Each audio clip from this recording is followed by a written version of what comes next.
Welcome to the Team Engagement Podcast, where leaders of teams share their insights. Brought to you by Blue Sky Business Consulting. We discuss 5 questions in about 15 minutes. Hello again, everyone, and welcome to the Team Engagement Podcast, where leaders of teams share their insights. We discuss 5 questions in about 15 minutes, and I'm excited to welcome our guest today. This is Tyler Hampton, and he is the owner of Schooley, Mitchell, South Jordan, right here in South Jordan, Utah, which is close to where I'm at. But Tyler, thank you so much for taking time to join me on the podcast. What would you like the audience to know about Schooley Mitchell? Yeah, thanks so much for having me here, Sean. Really appreciate you. Schooley Mitchell is a franchise system that I truly believe in. I spent the last decade in the corporate space partnering with businesses, and it really was the perfect company for me to kind of extend that out and do even more for local businesses in my community. And so really happy to be on this journey. Great. And so you mentioned a little bit earlier that you were kind of the profit keepers. Is that what Schooley Mitchell likes to do? Is that right? Exactly. Yep, you got it. We help businesses keep as much as their profit as possible. We help them with their vendor management, make sure they're never paying more than they should. They're not being taken advantage by those vendors, which really helps them to grow, take some of the hats off their plate, kind of combine some idioms there. But let's the business owner focus on the business and know that they have someone there, managing these expenses, managing these vendors, making sure that they're always paying the right price. Well, that's awesome. Very important, because believe me, from my experience working with companies, expenses can get, they just assume that they're getting the best price possible. And next thing you know, after some evaluation, they're sometimes overpaying by hundreds or even thousands a month. So that's great what you're doing. All right. Well, Tyler, let's get started with our questions. The first question: sometimes a team or a group of or community or whatever it may be, they kind of fall into a little bit of a lull as far as their energy and excitement and enthusiasm is concerned. How can leaders infuse energy into their teams? Yeah, so I'd actually like to share a quote. And I learned about this quote during my time at Netflix, and it's really stuck with me through my leadership journey there and, now running this franchise. And the quote is this: If you want to build a ship, don't drum up people to collect wood, and don't assign them tasks and work, but rather teach them to yearn for the endless immensity of the sea. And what I really love about that is, it kind of describes when you're working with people and you're hire them for the task at hand, the overall vision, the goal that you're all going for, and you'll figure out the little things in between there. But I think that helps keep, the energy up, is knowing, okay, this is what we're working towards. This is the end result. This is the passion that we're all here for. And, when you look at it from that lens, I think it's a lot easier to maintain momentum because everyone's on the same page. And you're able to kind of see the light at the end of the tunnel. It's not just this, hey, I clock in, I do this work, and then I, do whatever else I can for the rest of my time. That quote is really stuck with me through my journey. Oh, I like that quote a lot. Thank you for sharing it, because I agree. It does take a lot of really good vision, and that is one way to help them stay up, is to be able to focus on that vision and remind them of the vision from time to time and help them stay connected to the vision. So I like that. That's great. All right, question number 2. How do you promote and encourage learning within a company or a team? Yeah.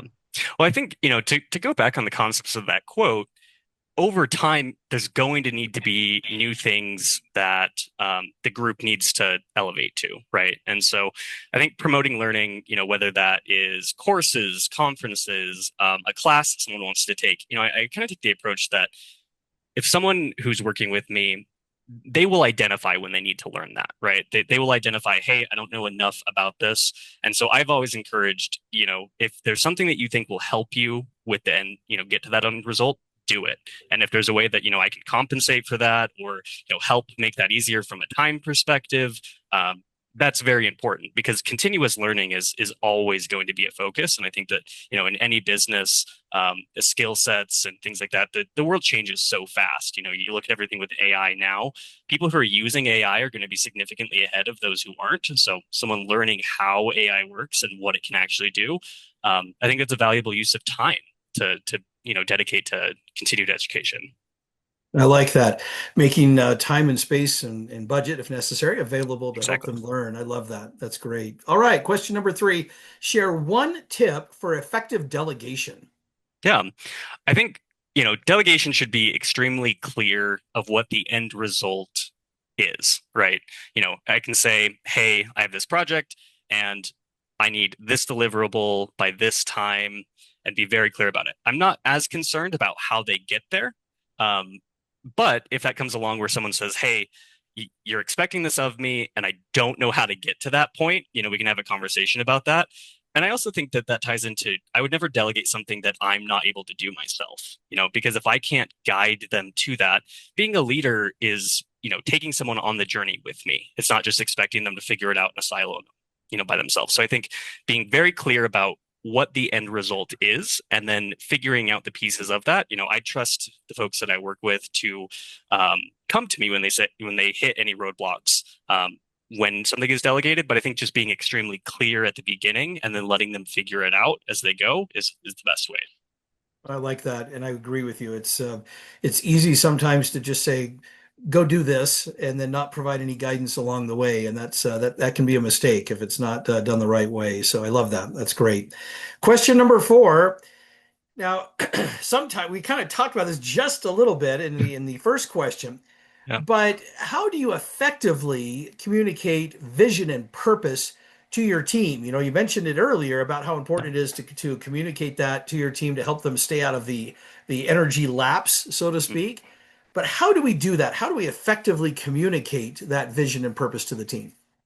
Yeah, I think encouraging communication is the big thing. As simple as that sounds, right? Whether that is, Slack channels or group messages, weekly check-ins. I think having a time for the team to sit down and talk about the vision, talk about the purpose, but also to give feedback on that, right? If something's not working, I want my team to tell me. Or if a part of the vision just isn't being realized and there's reasons for it, like I want that feedback. I want to know, hey, the vision might be a little bit hard to accomplish because of these reasons. And, I want that to be an ongoing discussion. I want it to be something that the team feels like they can talk about, that there's not just this grandiose vision. And if we don't do it, then everything's awful, right? Like I want it to evolve and I want the team to be involved in that. If they're working with me, it's because I trust them and I believe that their skills are immensely valuable. And I want them to be able to be involved in the decision making and involved in the process. And I think by doing that, it helps clear up the vision for everyone because you can tell very quickly if someone is checked out or they're just not in it for the right reasons.